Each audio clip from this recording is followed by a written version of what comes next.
Welcome, everyone. We are so glad you are here to talk about such an important topic. Today, we are going to be talking about AI, but particularly with an eye on what does artificial intelligence do both positively and negatively in regards to mental health. So, thank you for being here today. We would love for you to introduce yourself in the chat if you'd like, as well as let us know what you think of when you hear the term digital wellness. Does anything come to mind when you hear the term digital wellness? That is a term I heard not too long ago, for the first time a few years ago. Digital wellness. Any ideas? And thank you. We've got a lot of people joining us here. Thank you.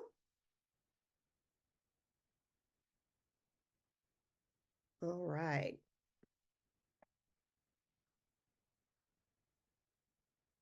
Welcome, welcome. Again, if you'd like to, you may introduce yourself in the chat and let us know what you think of when you hear the term digital wellness. If you are in your car or not at your computer, you might not be able to interact in the chat. We understand that. All right. So we have some definitions here. Balance between screen time and a wise use of tools. Absolutely. Definitely agree with that. Absolutely. Not, oh, I like this, Sue. Not just the absence of bad things, but a state of complete well-being. All right. Digital security. Thank you. Excellent. Oh, Cal Hope Schools. Glad you are here. Did some work thanks to Cal Hope Schools in Tulare County Office of Education before I came to CDE. So thank you for all you do. Balancing the use of digital media with in-person human interactions. So true, especially after the pandemic. Engaging in online activities that bring peace and security. Excellent. Thank you so much for those thoughts. We appreciate your input here. Feel free as we are moving forward to utilize the chat here to provide any questions or thoughts and things you're noticing and wondering. And we'll go ahead and move forward. So I did want to say that this is something that is very close to our superintendent's heart, as well as my own. This idea of making sure that we have mental health support in our schools for our students, for our teachers. And so this is one of the initiatives in the Transforming Schools Superintendent's Initiatives. And we know that as technology continues to evolve, this is perhaps even more important than it was before. And we have some excellent speakers today who are going to speak to some resources that'll help us, some context about what does this look like. And I'm so pleased that they are here with us today. So this this webinar series is based on our AI guidance at California's Department of Ed. So if you haven't already, you can check that out. Please keep in mind you will get all of these links and slides emailed to you within the next couple of days. So if you're listening in your car or aren't able to write that down, that's okay. And so again, all of these we have a whole series here with all of these being aligned to that guidance. And something that's very important to us is making sure that the guidance becomes practical and actionable. That's why we have these webinar series with not just me talking, but with those that you would love to hear from. And we do have a resource kit that is available for download on the web page as well. So definitely check that out if you are interested. And so my name is Catherine Goyette. I'm the computer science coordinator at California Department of Education. And myself and my colleague, Dr. Christina Mattis, help to organize these webinars. She is our broadband coordinator. And what we're really looking at today is how can we foster human connection and digital wellness to support mental health in a world inundated by AI and other emerging technologies as well. It's really kind of our essential question for today. So I wanted to just point out before we'll get started, get to our speakers very soon. But before we do, I wanted to point out in our AI resource kit that is based on the state guidance, there at the very bottom there, you'll see under safety and guidelines for AI use, one of the things that we encourage educators and leaders to do is educate students about how AI collects data on social media and its impact on how they feel and interact online.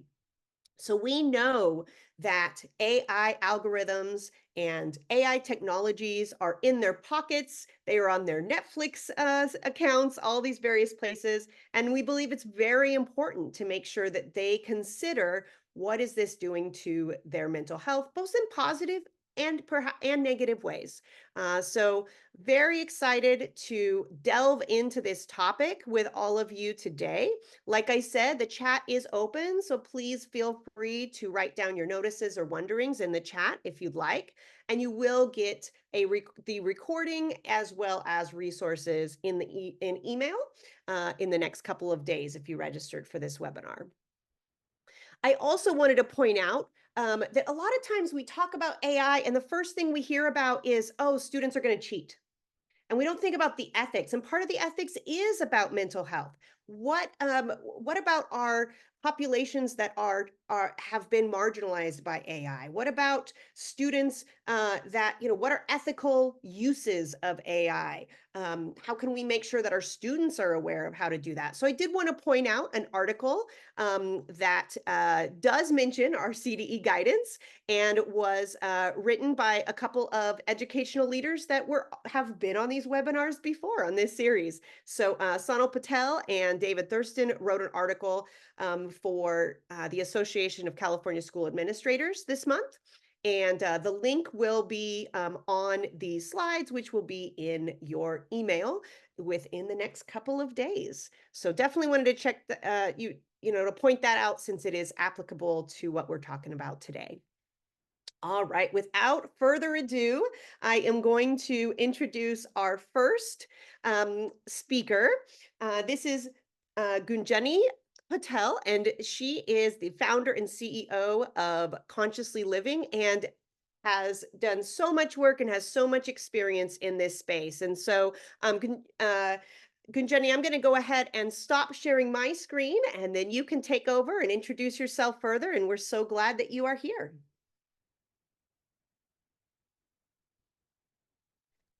Thank you so much, Christine, for that, Catherine, for that warm welcome. I really appreciate it. And thank you, everyone, for being here, taking time out of your schedules to be here. So really honored to be speaking with you. I will be here for 10 to 20 minutes, I believe. And I look forward to giving you massive value in your time here. So first, I just want to thank you for being here. My name is Gunjani. Hello, I'm going to be sharing my screen. But before we get started, give me one word in the chat. How are we feeling today? Let's do a little pulse check. How was your day? How are you feeling? A big part of mental wellness is about being aware of our emotions and how we are feeling and how our day is going. So do let me know in the chat. Excited, frazzled. It all gets to be here, by the way. So thank you for being here. I truly appreciate you. And I am going to share my screen with you. Okay. I'm going to just see the chart here. So it all gets to be here. Awesome. Thank you for sharing. And I wanted to, so the presentation that I'm planning to focus on, when I was asked to do this talk, one of the things that came to mind, I was like, there's so much in the world of AI, there's so much in the world of mental health, and what should I focus on? So my today's conversation is going to be about the impact of AI, both positive and negative, but from the lens and the context of attention and all the social platforms that we get to experience. So I just want to give you a little context of who I am, what I do, where I've been, and why I do what I do, and why I love teaching this topic. So I grew up in India. I migrated from India when I was 18 years old. And when I was so basically, when I was growing up, I did not receive any mental health or any emotional regulation training. And when I was going to grad school, one of the things that my program required was that you have to be on the couch in order to know what it feels like for others to be there. And part of not being raised with emotional and mental health wellness was I don't have any issues, I'm great. And that led me to focusing and teaching of 16 years of experience. This was 19 years ago, and teaching what I teach. And my specialty since then has been depression, anxiety, trauma, PTSD, mindfulness, ADHD, addiction. And it all came from me having gone through my stuff and unpacking my stuff, and now serving almost 3,000 plus clients, patients in my private practice, and just through speaking and in my coaching and workshop environments. And one of the things that I have learned is that I don't like to teach anything that I personally don't experience and have experienced on my own. So few years ago, when my son was 2, 3 years ago, so that was like 3, 4 years ago, I was coming out of my postpartum anxiety, depression, anxiety phase. And one of the things that happened in that phase, coming out of that phase, was even though I was a therapist, even though I was teaching all these things and doing and practicing all these things, I really took a deep dive in the world of mindfulness and in the world of social media, because I had completely shunned myself from social media going through my experience. And when I came back, I just felt so overwhelmed and so anxious and stressed, and not realizing how to navigate all of that. So that led me into a deeper dive into some of the things that I'm going to talk about. And I hope that you gain some experience. I don't want to just leave you with,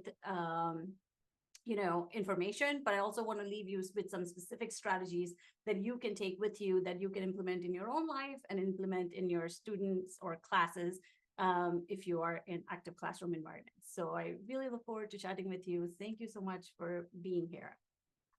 We recently just celebrated Diwali, which is like our Indian Christmas, and it was so fun.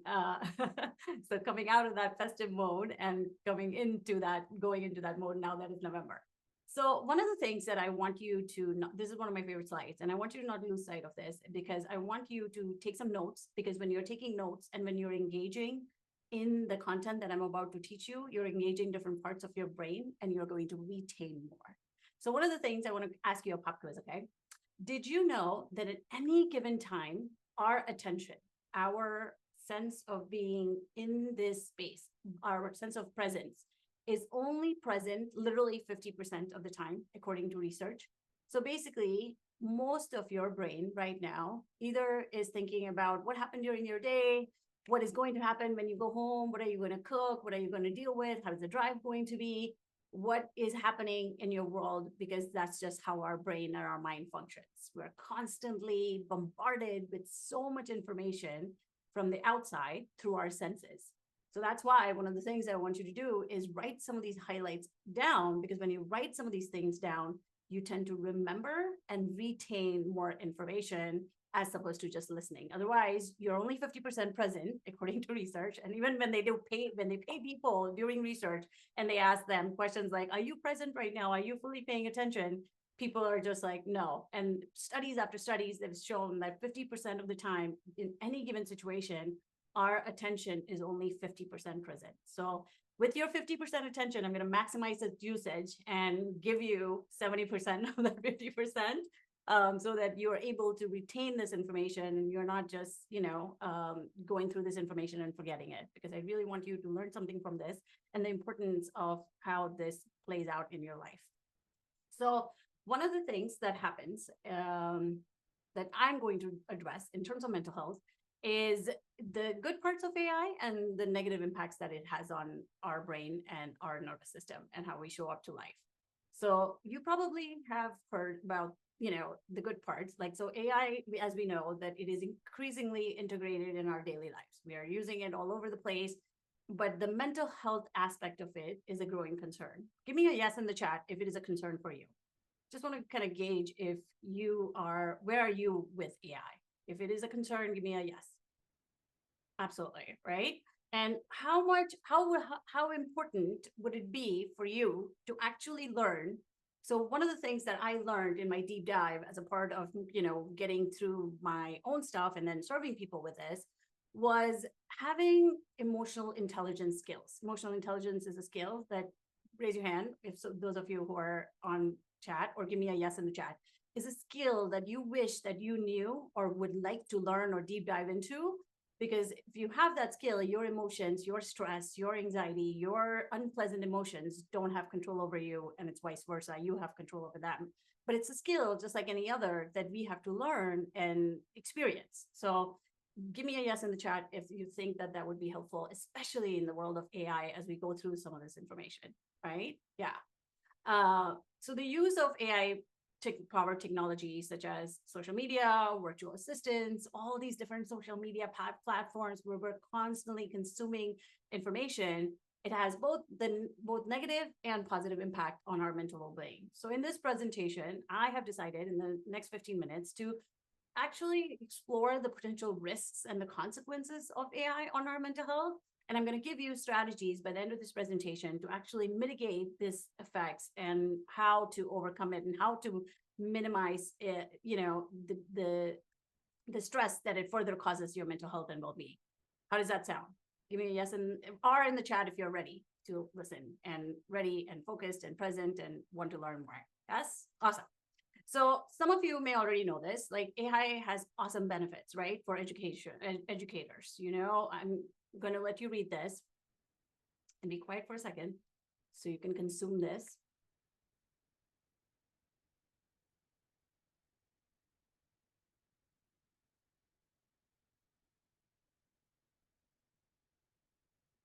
So did you know that 92% of teachers seek guidance on AI use in education because it provides you access to new technology, teaching methodologies, new resources. The positive impact of AI, it helps you ease your life.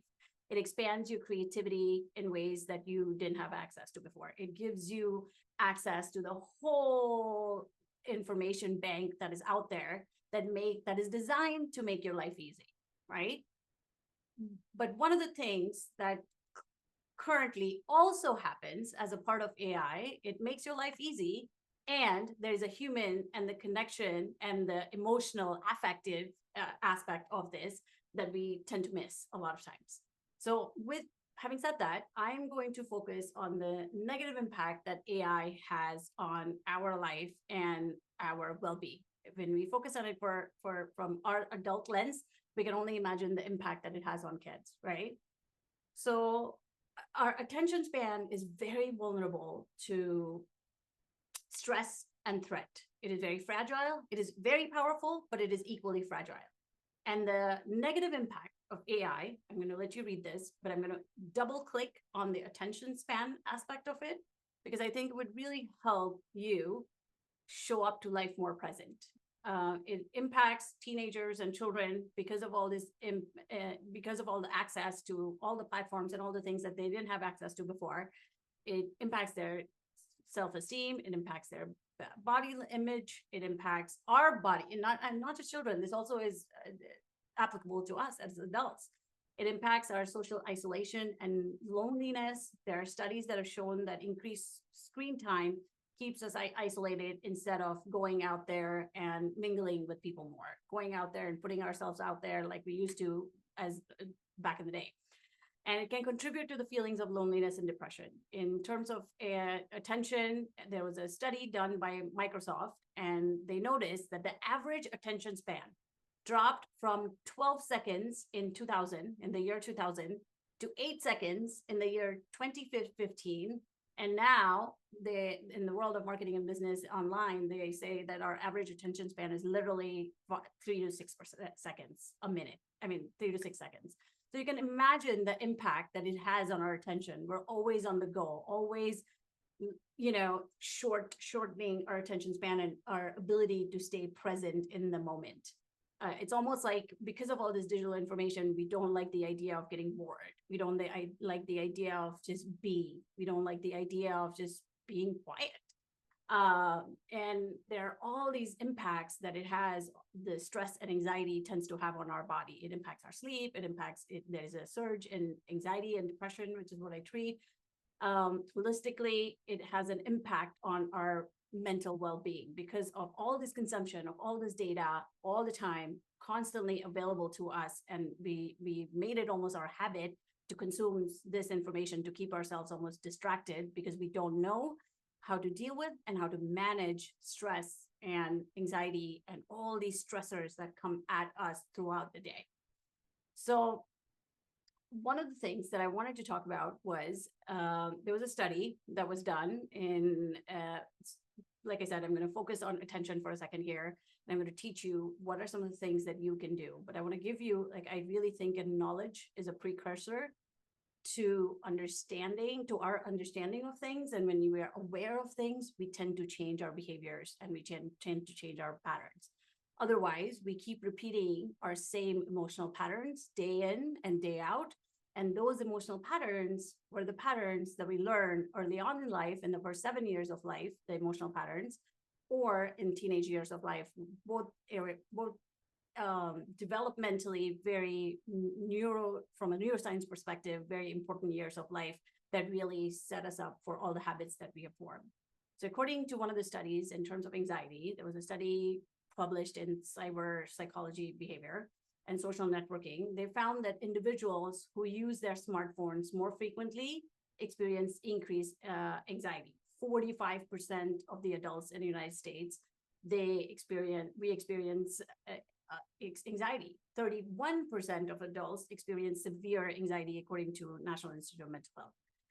And these are like one of the things. So one of the things that I want to actually double click into, which is cognitive load and mental fatigue. And give me a yes in the chat if this resonates with you. It's like when you are at work, right? And you are going through all this bombardment of information. Like there's an email, there's a phone call, there's things that you have to plan through like because our brain is so distracted all the time based on our senses. There's things we need to plan for the day. There are projects we need to do. We're either always living in the future or we're living in the past. And let me know if you resonate with this, where when you're constantly task switching, going from one task to the next, or in the middle of tasks, you're handling 3 other tasks and 3 other projects while you're driving, you're, playing the music, you're thinking about what you're going to cook, what you're going to do this, like you're almost autopilot driving. Give me a yes in the chat if that's something that you go through. Yeah, we're constantly always going. And most people call that multitasking, but it is the worst thing that you can possibly do. And the reason why it is the worst thing that you can possibly do is because it causes so much mental fatigue and exhaustion. The reason why you feel exhausted by the end of the day is because we're constantly switching from in between tasks and multitasking. And sometimes we almost take pride of the fact that we're multitasking. But this is what happens to your brain when you're multitasking. When you're multitasking, instead of finishing, and because I told you that attention is powerful, but it's very fragile and it's very vulnerable. If you're focusing from one task to the next, it takes our brain time to come back, disengage from the last time, and then bring your focus back and your presence back to what you are doing in this moment. And it's cognitively very exhausting and depleting when you're constantly going through that stress over and over throughout the entire day. So I'm going to teach you some skills on how to not do that, because one of the things to avoid is, instead of multitasking, a better way to go through your day would be task switching. I will go through the chat in a second, but I know I have only 20 minutes, so I want to make sure that I maximize the use of my time. So in terms of depression, individuals who use social media were more frequently experienced to notice decrease in attention span, and it can contribute to depression. 1 in 5 adults in the United States experience depression, and 1 in 10 adults experience severe depression. So the use of attention, the need for presence, the need for boredom, the need for just being and pausing is so important throughout the day that I cannot stress that enough. we literally find that in studies, when we go through that level of stress day in and day out, it wreaks havoc on our nervous system and it wreaks havoc on our body over time. Stress almost takes 8 years of our life from us. So there's ways that you can manage it and there's ways that you can mitigate it. The neurobiological underpinning to this is that when we are constantly seeking all this digital information throughout the day, or we're constantly on our screens, we're on screen at night, it's almost like the dopamine and the reward system in our brain. Dopamine is the reward system of our brain, and AI algorithms are designed to maximize engagement, often by triggering our dopamine. And when we are triggered by our dopamine, it leads to addictive behaviors. So we constantly seek that constant stimulation to experience that dopamine rush over and over. And then there's a prefrontal cortex and executive function part of it, which is our left brain, which is our higher cognitive mind. So when you experience stress or threat in your body, it constantly is experienced in the body. So when you're doing all these multitasking, your body is releasing all these chemicals in the form of emotions and stress that you experience throughout the entire day. And that is right side of your brain, which is the emotional part of our brain, which is the fear and worry center of our brain, which is the long-term memory part of our brain. And then there's a left side of our brain, which is, it's not left or right, but basically it's the top and the middle part of our brain. From a lateral view. So it's like the prefrontal cortex and the executive function that makes us human, that helps us making decision, that helps us with attention, that makes us be present, that makes us be more cognitively aware. That part of our brain and impulse control that is impacted by excessive screen time and multitasking. So in order to avoid that, I invite you to mitigate all of these negative things that I explained to you and the importance of that with mindfulness. The goal of mindfulness exercise is to ground you in the present moment by anchoring your body, your mind in your body awareness. And a lot of times, how many of you would agree, especially if you haven't had any training on, mindfulness, you always tend to be in your head, overthinking, thinking about the worst case scenarios, intellectualizing your feelings instead of feeling your feeling. There is a huge difference between feeling peace and knowing peace. And mindfulness is that bridge that bridges you from your prefrontal cortex, which is your left brain, which is the executive brain function, to your right brain. I recently spoke at a conference with San Bernardino County EduZen conference led by Dr. Sonal, and we spent an hour discussing mindfulness and the importance of it, and I gave strategies and techniques about how to do that. In this very short presentation, I'm not able to give you all those little experiential experience, but I invite you to attend those conferences if they're available to you and when they become available to you at a later date. But I really cannot emphasize to you the importance of meditation and mindful breathing. A lot of times people will come to me, my clients who are on meds, but yet still struggling with stress and emotional regulation and self-regulation. And some of the common things that I hear with meditation is, I don't like to meditate. I don't like to sit still. The idea is not to sit still. The idea is to not get attached to your thoughts, is not to get attached to your feelings, is not to get attached to the sensations that you experience in your body. The idea is to let go and release all the stress that keeps piling day in and day out, over and over and over, and held in the body. So I really invite you, because movement helps our nervous system regulate. I really invite you to and there's so much neuroscience and neurobiology and exercise and the importance of, we know all these things, but we don't do it because we're creatures of habit. And it's so important when we consume all this information, we mitigate that with, some of these nature or like neuroscience balancing activities that you get to do and practice so that you support your body, you support your mental well-being, you support your emotions not having control over you, and vice versa.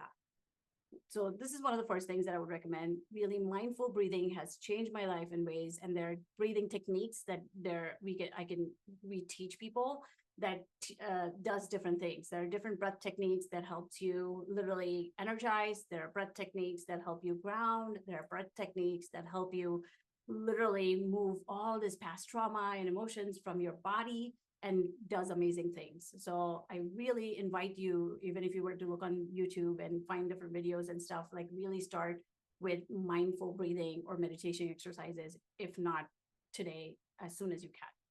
The other thing that I would invite you to do is prioritize your deep work. So when you go into your workday, prioritize three main important things that you have to do. And when you have to do that, switch off all your notifications, no calls, no nothing. Even if it's at any given time, we can only focus for 25 minutes.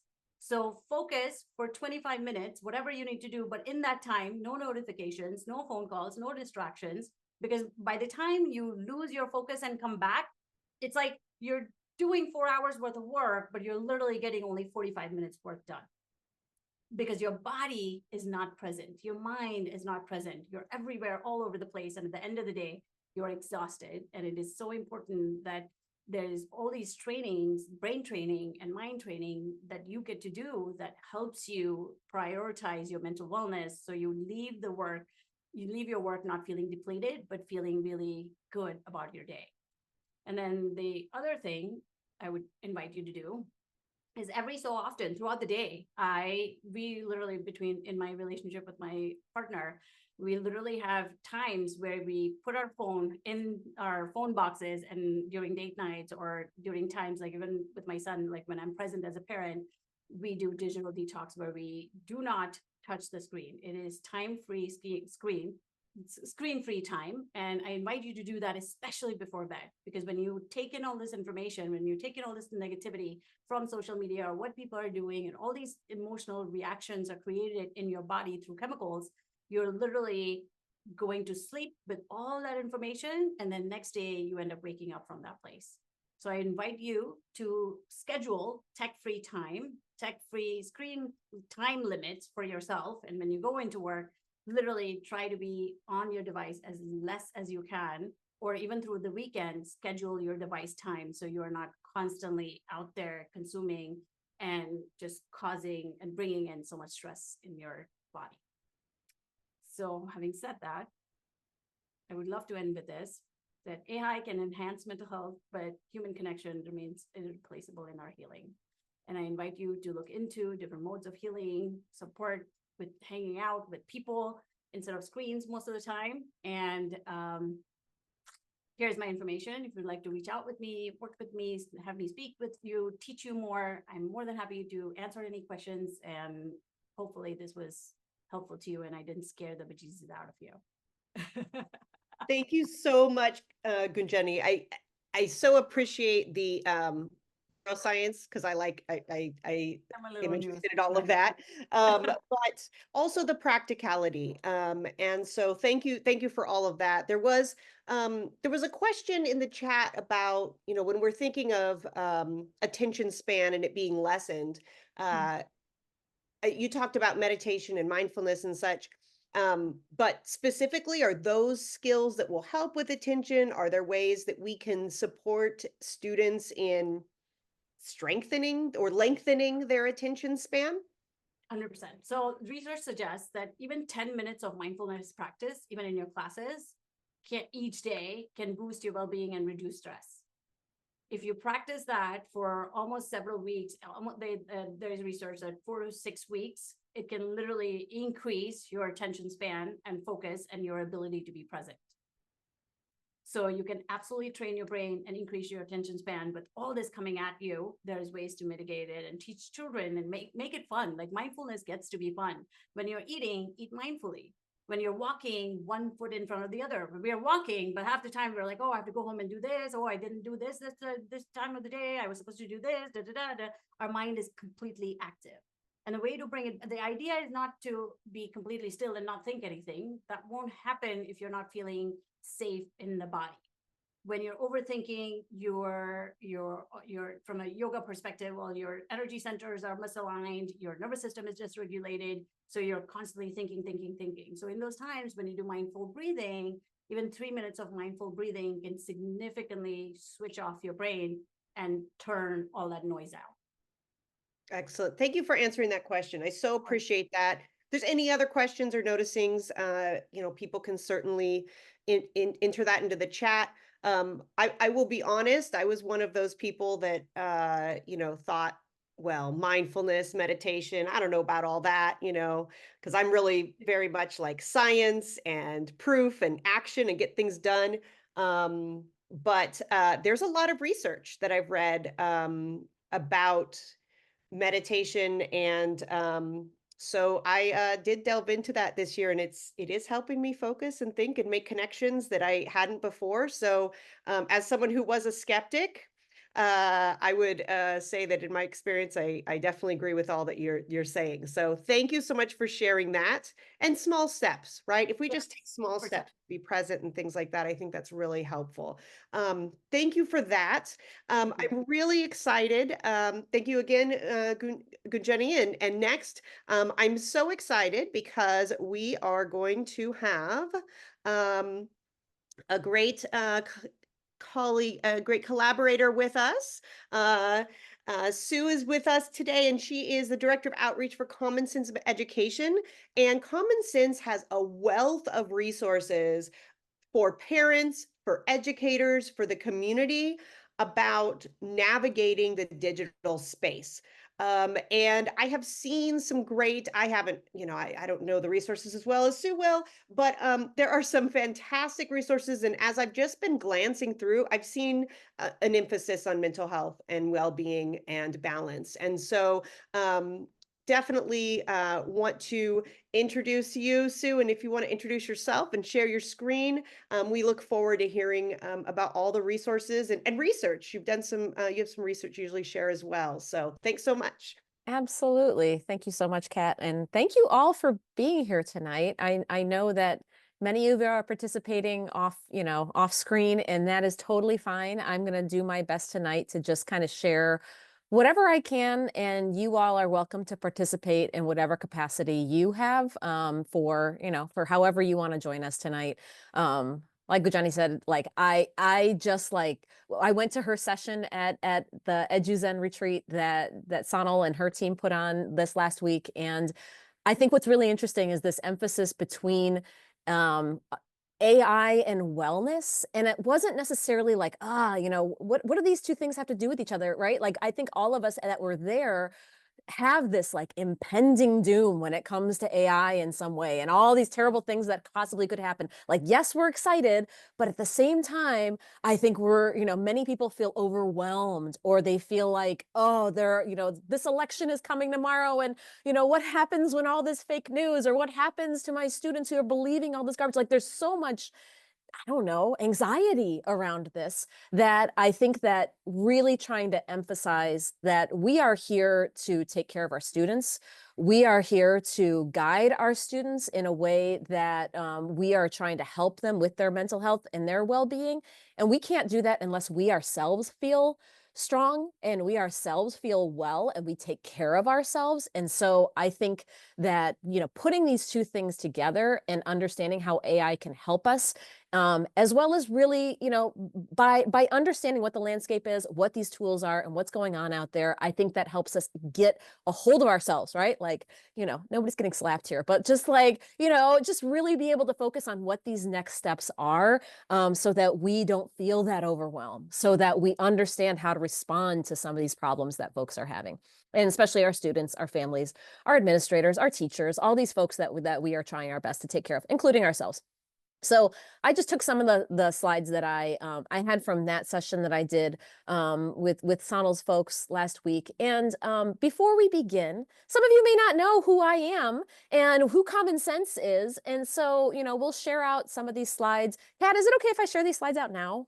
Absolutely. Okay, Sure. cool. Totally. I think I have them. Hold on, let me see if I have them. But I'm happy to share these out or share these out later, so all of you can have them, so that you can join in the hyperlinks right now if you want, or get them later whenever you're not driving or whatever. But Common Sense, we're a nonprofit organization, and we provide resources that are free for educators.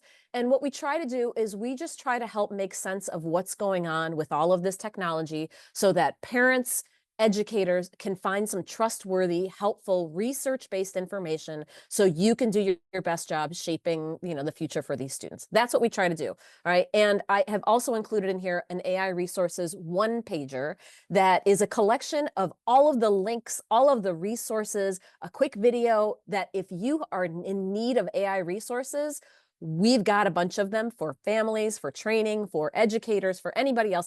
I put them all into one page. So if you do not have to be overwhelmed and look at all of my stuff, you can just walk away and say, I need that one page to share with my folks. So I put that one pager in there. And then sometimes to access our content, you have to register for stuff, right? So because we're a nonprofit and we get, grant funding and we're always asking for money all the time, we need to show our folks that we're doing things and that people are using our stuff. And so we ask you to register to access some of the content. So you might know us because we have kindergarten through 12th grade digital citizenship curriculum that's all research-based and available in Spanish and English and all kinds of content.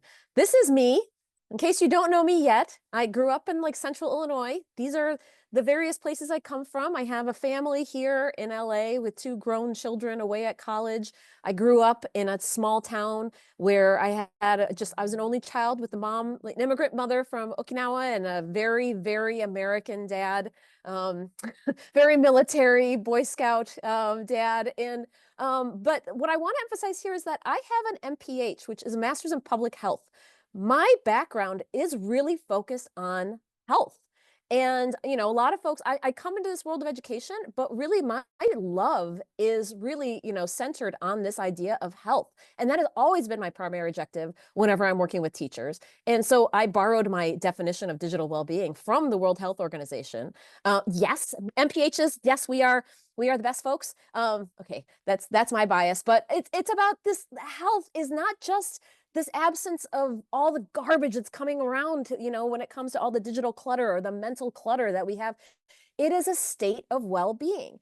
And how are we infusing our culture in our classrooms and in our schools with this state of well-being? What are we doing to actively promote that, not just mitigate and prevent, or at its best, we're trying to prevent some of this digital garbage that's coming out our students' way. But I feel like we're always putting out fires all the time. How can we proactively get ahead of that? And so last year, a couple years ago, we started creating content around digital well-being. And we have a whole set of lessons that are here that center on your values and help your students understand what their values are and how do media and technology impact their ability to exhibit those values every day. And so, I often do this exercise, but I encourage you to think about using some of these exercises, not only with your students to center them on what they think is important to them, but I do it with families. I do it with our teachers. I do it with our administrators, and really think about the ways that we can increase our well-being when it comes to the technology that we use. And so, yeah.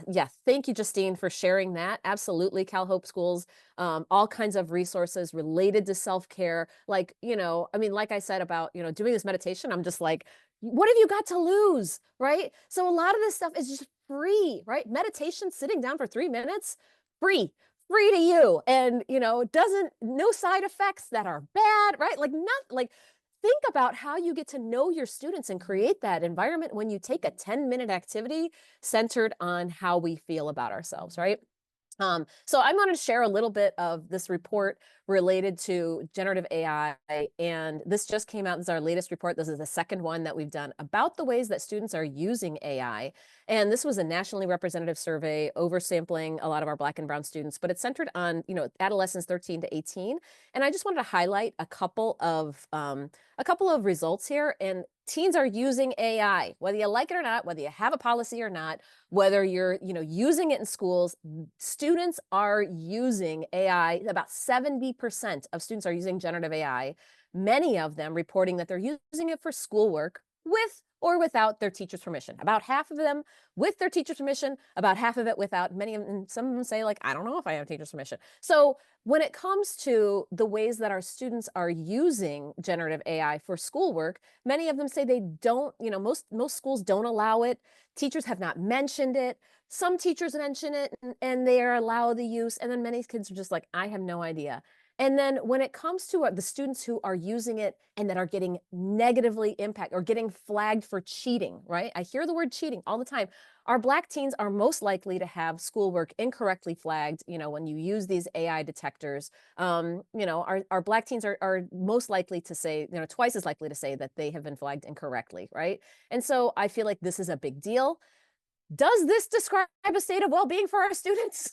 To me, absolutely not, right? We need to be clear with our students about what our expectations are, and you can't just say, don't use AI, right? You can't just say, you have to figure out a way in which you can share your expectations with your students and develop with your students. It's okay to say, I don't know, right? It's okay to create guidelines together. It's okay. We need to be asking our administrators, honestly, for some guidance on some of this too. And we need to have some expectations around some of that. And so when it comes to communicating those expectations, Common Sense has a whole set of AI literacy lessons. And these are the topics that are listed here. What is AI? How is it trained? All this content. There's one here in particular about AI and plagiarism that is not just here's what plagiarism is, but it gives you this situation, right? Where we have a girl who's got a writing assignment. She puts it into ChatGPT. It creates the essay for her. And then she changes some of it, but she leaves some of it. And then you ask your students, is this was it okay for her to use this? And I use this all the time with teachers because we get everything from yes, it's great, totally, she's fine, to, oh my gosh, give that girl a 0, right? I think we as teachers need to be clear about how we feel about this. And then we need to be able to have our students share their opinions on a lot of this too. So this is just an exercise in communication for our schools to be able to come up with their own scenarios and say, how are we communicating our expectations and sharing this with our students? So if you want more on clarifications, I have a webinar coming up December 2nd where I have these fantastic educators from Bloomington, Minnesota. And I saw them present on the templates that they're using around it's okay to use AI to brainstorm, to organize a class project, not okay to generate an essay. It's okay to get feedback. It's okay. They have these little templates for their teachers to use to be very clear about what you're using AI for and how you can, and what are ways we do not allow you to use it. So they're going to share their templates. They're going to share how they created them, and they created them for their whole district. And I thought it was brilliant. And I really wanted them to share that with all of us. So I have a webinar coming up where I have asked them to come in and talk about it. And then here's the part where I'm going to ask you guys if you're willing to, what AI dilemmas are you currently facing in your own life? So I'm going to give you a couple examples. And what dilemmas will you raise for your students? So here's some of the ones that folks have asked me. Is it acceptable to use generative AI to answer your interview questions on your job application? When you create new content, like I created some images on Canva or whatever with I made this. Who owns that content? And can I make a sticker with that and sell that? Is it okay to use generative AI to make or write a birthday message to a friend or a family member? I can keep going. If you guys have any, feel free to put them in the chat. All right. Was it ethical for companies like OpenAI to use the content from the New York Times or other publications to generate their large language models? AI wrote your letter of recommendation for yourself or for somebody else? No. For somebody else. Okay, yeah. So I'm sure you input a lot of that prompt and said, write me a strong letter of recommendation to recommend this person. Here are their qualities, right? So, you had a lot of input in there. Yes. And here are the job specs. Write this strong. I want you to highly recommend this person. Give me some really strong language.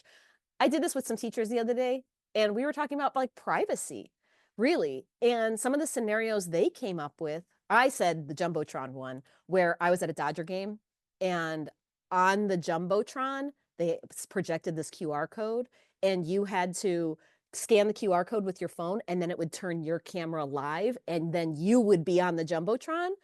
And I was like, ugh, you are giving the world or whatever, the Dodger world, access to your camera, right? Or other ones on there, facial recognition at the airport, AI note takers in Zoom, Meta, right? So Jessica, I use AI to shorten my writing, change my policy wonk laden writing to more of a layperson audience. Yes.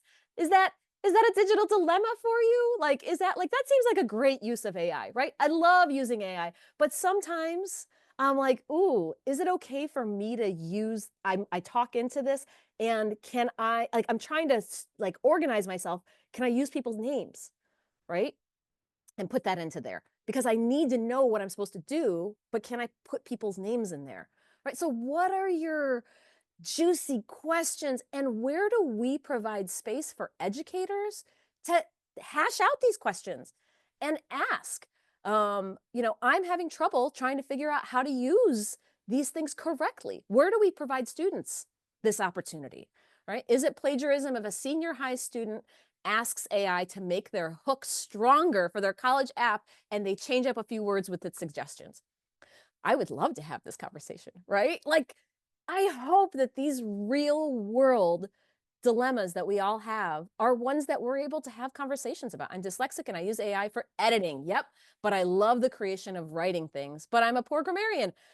Like, what about for our students who have needs, right? And, or maybe they need to catch up with something and they're using AI as a tutor, or, all of like, we have so many dilemmas as we're trying to figure this out. What are we doing to alleviate that stress and provide a space to be able to agree upon the answers to these so that people are not stressed, right? So you guys can keep putting your dilemmas in the chat. I just want to say we got a lot to talk about, including chatbots. And this has come up so many times, even just in the last week. Oh yeah, I draft my Smarty goals too. Yes, I was great at pushing. Yes, I've used it for lots of that and to try to organize myself. But I've had a lot of people asking questions about this character AI and being sued about. If you have not seen, I have a link to this article about this teen suicide, that it was a result of, that it's being blamed for this character AI interaction that this teen had, and his mother is suing character AI for his death, right, for causing his death. And so in response to that, Common Sense has created, oh, I probably just lost everybody. Hold on. I'm going to stop share and reshare. Did I do that right? We have created a parent's guide to this chatbot, AI companions and relationships. So Parents' Ultimate Guide to AI companions and relationships, and what are some of the ways in which, parents need to have conversations about their mental health of the mental health of their students. And then, so we have some resources. And then I also included one of my favorite conversation points related to an AI tool called friend.com, where you can purchase this AI listening device.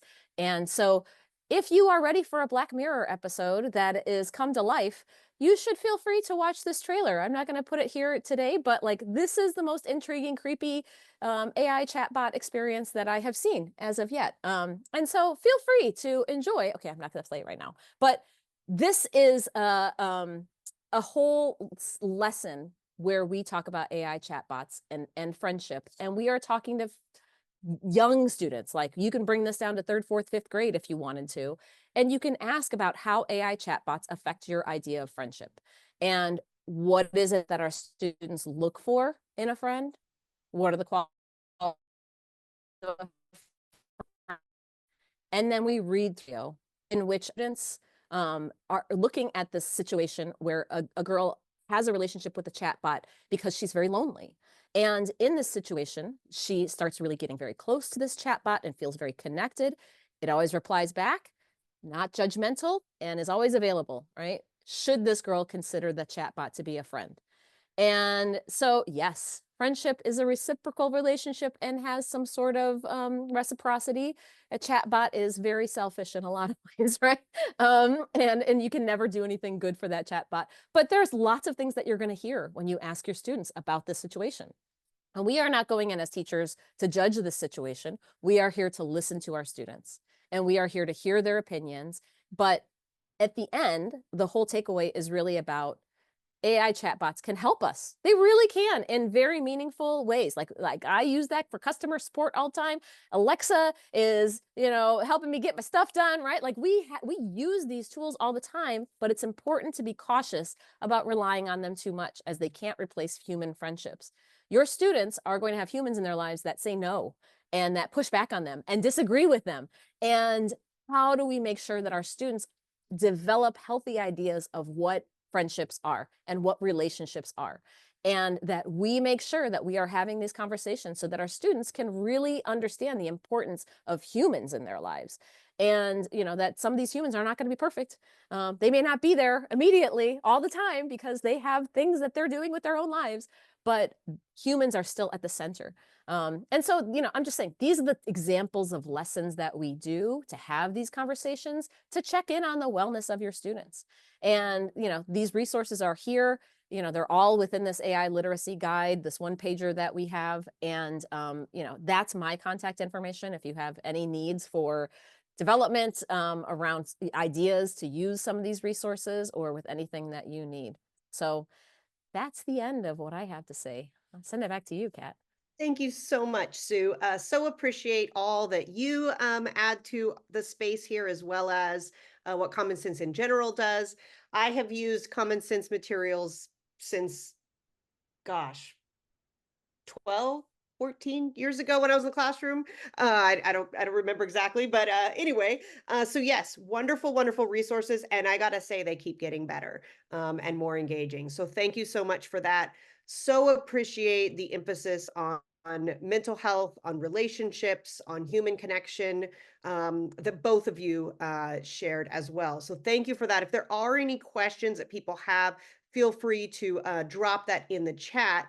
Just to close us out here, did want to let everyone know that all of you as registrants are going to be sent an email that has the links to the CDE AI resources that we mentioned, a link to this presentation, a link to the presentations from our presenters, and also a recording link. So if you wanted to watch it later, or if you want to use excerpts of it to share with your staff or your colleagues or your students, that you can go ahead and feel free to do that as well. And also want to let you know, next month, which will be December already, my goodness, our focus is going to be about expanding access to AI literacy for underrepresented populations, why that's important. And oh, I see Sue clapping, wonderful. So all of these webinars, the topics had been determined based on the guidance. So any topics that you hear of are actually in the guidance as well. But who wants to read something? It's much better to have some experts here presenting what they've done with all of you. I want to thank all of you for what you do, and have a wonderful, wonderful day. And make sure that you take some time to be mindful and consider digital wellness moving forward. Thanks, everyone.